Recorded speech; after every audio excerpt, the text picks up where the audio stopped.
ನಮಸ್ಕಾರ. ನಾನು ಈ ದಿನ ಮೂಲಂಗಿ ಸಾಂಬಾರು ಮಾಡ್ಕೊಂಡು ಬಂದಿದ್ದೀನಿ. ಕೆಲವರಿಗೆ ಮೂಲಂಗಿ ವಾಸನೆ ಕಂಡ್ರೆ ಆಗೋಲ್ಲ, ಮೂಗು ಮುರಿತಾರೆ. ಅಂಥವರಿಗೆ ಈ ಸಾಂಬಾರು ಮಾಡಿಕೊಟ್ರೆ ಮೂಲಂಗಿ ವಾಸನೆನೇ ಬರೋಲ್ಲ, ಪರಿಮಳ ಅಂತ ಹೇಳ್ಕೊಂಡು ತಿಂತಾರೆ. ಬನ್ನಿ ಈಗ ಇದರ ವಿಡಿಯೋನ ನೋಡ್ತಾ ಹೋಗೋಣ. ನಾನಿಲ್ಲಿ 2 ಮೂಲಂಗಿನ ಸಿಪ್ಪೆ ತೆಗೆದು ಗಾಲಿ ಆಕಾರದಲ್ಲಿ ಕಟ್ ಮಾಡಿ ಇಟ್ಕೊಂಡಿದ್ದೀನಿ. ಈ ಸಾಂಬಾರಿಗೆ ಹೀಗೆ ಹೆಚ್ಚಬೇಕು, ತುಂಬ ರುಚಿ. ಹಾಗೆ ಒಲೆ ಮೇಲೆ ಕುಕ್ಕರ್ ಇಟ್ಕೊಂಡಿದ್ದೀನಿ. 2 ಸ್ಪೂನು ತೊಗರಿಬೇಳೆ ಹಾಕೋಣ. ತೊಗರಿಬೇಳೆನ ಯಾವಾಗಲೂ ನೀರು ಹಾಕಿ ಚೆನ್ನಾಗಿ 2 ಸರಿ ತೊಳಿಬೇಕು, ಯಾಕಂದರೆ ತುಂಬ ಔಷಧಿ ಹೊಡೆದಿರ್ತಾರೆ ಈ ತೊಗರಿಬೇಳೆಗೆ. ಈಗ ನೋಡಿ, ತೊಗರಿಬೇಳೆನ ತಿಕ್ಕಿ ತೊಳೆದಾಗ ನೀರಿನ ಬಣ್ಣ ನೋಡಿ ಎಷ್ಟು ಚೇಂಜ್ ಇದೆ ಅಂತ, ಹಳದಿ ಬಣ್ಣ ಬಂದುಬಿಟ್ಟಿದೆ. ಈಗ ಈ ನೀರನ್ನು ಚೆಲ್ಲೋಣ. ಪುನಃ ಬೇರೆ ನೀರನ್ನು ಹಾಕೋಣ. ಹಾಗೆ ತೊಗರಿಬೇಳೆ ಬೇಯಿಸಬೇಕಾದ್ರೆ ಯಾವಾಗಲೂ ಅರಿಶಿನ ಮತ್ತು ಎಣ್ಣೆ ಹಾಕಬೇಕು. ಅರಿಶಿನ ರೋಗ ನಿರೋಧಕ ಶಕ್ತಿ ಹೊಂದಿರುತ್ತೆ. 1/4 ಚಮಚ ಅರಿಶಿನ ಹಾಕಿದ್ದೀನಿ. ಹಾಗೆ 1 ಸ್ಪೂನ್ ಕೊಬ್ಬರಿ ಎಣ್ಣೆ ಹಾಕಾಯಿತು. ಕುಕ್ಕರಿಗೆ ಇವೆಲ್ಲ ಹಾಕಿದ ತಕ್ಷಣ ನಾವು ಮುಚ್ಚಬಾರ್ದು, ಯಾಕಂದರೆ ಬೇಗ ವಿಷಲ್ ಕೂಗಿ ತೊಗರಿಬೇಳೆ ಬೇಯೋದೇ ಇಲ್ಲ. ಈಗ ಒಂದು ಸಣ್ಣ ಕುದಿ ಬರ್ಸೋಣ, ಆಗ ಬೇಳೆ ಚೆನ್ನಾಗಿ ಬೇಯುತ್ತೆ, ಸಾಂಬಾರು ತುಂಬ ಟೇಸ್ಟ್ ಆಗುತ್ತೆ. ಈಗ ಕುದಿ ಬರ್ತಾ ಇದೆ. ಕುಕ್ಕರ್ ಮುಚ್ಚಿ 3 ವಿಷಲನ್ನ ಕೂಗಿಸೋಣ. ಈಗ ಕುಕ್ಕರ್ ಮುಚ್ಚಳ ತೆಗೆಯೋಣ. ತೊಗರಿಬೇಳೆ ನೋಡಿ ಕರಗಿ ಬೆಂದಿದೆ. ಹೀಗೆ ಬೆಂದರೆ ಸಾಂಬಾರು ತುಂಬ ಟೇಸ್ಟ್ ಆಗೋದು. ಹಾಗೆ ಹೆಚ್ಚಿರುವ ಮೂಲಂಗಿ ಹೋಳುಗಳನ್ನ ಹಾಕೋಣ. 1/4 ಲೋಟದಷ್ಟು ನೀರು ಹಾಕೋಣ. ಹಾಗೆ ಈ ಹೋಳಿನ ರುಚಿಗಾಗಷ್ಟು ಮಾತ್ರ ಉಪ್ಪು ಹಾಕೋಣ, 1/4 ಸ್ಪೂನು. ಎಲ್ಲದಕ್ಕೂ ಕಲ್ಲು ಉಪ್ಪು ಉಪಯೋಗಿಸ್ಬೇಕು, ತುಂಬ ರುಚಿ. ಹಾಗೆ ಸಾಂಬಾರಿಗೆ ಬೆಲ್ಲ ಹಾಕ್ತಿದ್ರೆ ಟೇಸ್ಟ್ ಆಗೋಲ್ಲ.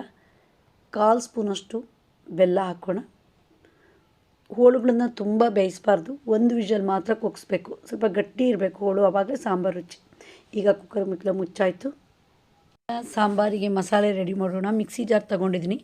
2 ಒಳಮುಷ್ಟಿಯಷ್ಟು ಕಾಯಿ ಹಾಕೋಣ. ಯಾವತ್ತೂ ಸಾಂಬಾರಿಗೆ ತುಂಬ ಕಾಯಿ ಹಾಕಬಾರ್ದು, ಅದು ರುಚಿ ಆಗೋಲ್ಲ. ಈಗ ಈ ಕಾಯಿನ ಮಿಕ್ಸಿ ಜಾರಲ್ಲಿ ಒಂದು ಸರಿ ಗರ್ರನ್ಸಿ ಪುಡಿ ಮಾಡೋಣ. ಈಗ ಸಾಂಬಾರು ಪುಡಿ ಹಾಕೋಣ. ಅದು ಅವರವರ ಖಾರಕ್ಕೆ ಸರಿಯಾಗಿ. ನಾನಿಲ್ಲಿ 2 ಸ್ಪೂನ್ ಹಾಕಿದ್ದೀನಿ. ಈಗ 1/4 ಲೋಟದಷ್ಟು ನೀರು ಹಾಕೋಣ.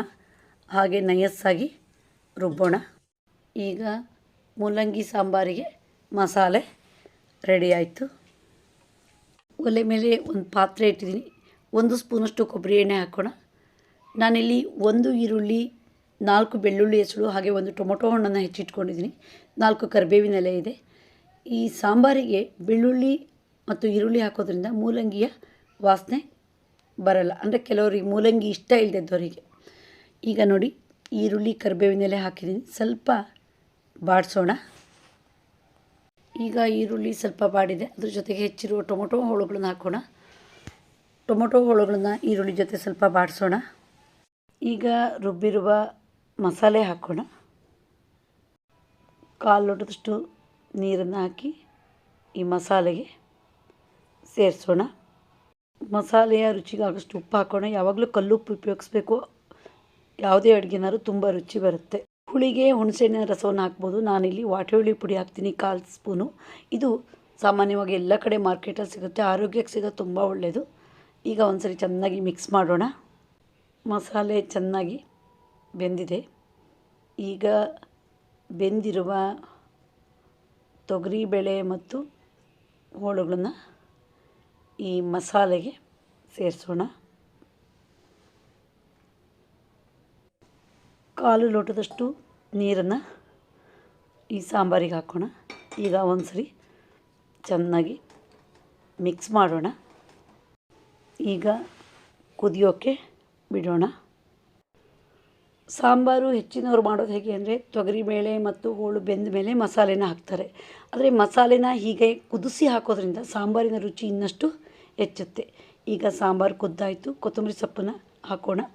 ಹಾಗೆ ಒಂದು ಸರಿ ಮಿಕ್ಸ್ ಮಾಡೋಣ. ಕೊತ್ತಂಬರಿ ಸೊಪ್ಪು ಹಾಕಿದ ಮೇಲೆ ಕುದಿಸ್ಬಾರ್ದು, ಅದರ ಪರಿಮಳ ಪೂರ್ತಿ ಹೋಗ್ಬಿಡುತ್ತೆ. ರುಚಿಯಾದ ಮೂಲಂಗಿ ಸಾಂಬಾರು ರೆಡಿ ಆಯಿತು. ಸಾಂಬಾರು ಯಾವಾಗಲೂ ಅಷ್ಟೇ ಸ್ವಲ್ಪ ನೀರಾಗಿದ್ದರೆ ತುಂಬ ಟೇಸ್ಟು. ಇದು ಅನ್ನಕ್ಕೆ ಕಲಿಸ್ಕೊಬೋದು, ರೊಟ್ಟಿ, ದೋಸೆ ಎಲ್ಲದಕ್ಕೂ ತುಂಬ ರುಚಿ ಕೊಡುತ್ತೆ. ನೋಡಿದ್ರಲ್ಲ ವಿಡಿಯೋ ನಿಮ್ಗೆ ಇಷ್ಟ ಆದರೆ ಲೈಕ್ ಮಾಡಿ, ಶೇರ್ ಮಾಡಿ, ಸಬ್ಸ್ಕ್ರೈಬ್ ಮಾಡಿ. ಧನ್ಯವಾದಗಳು.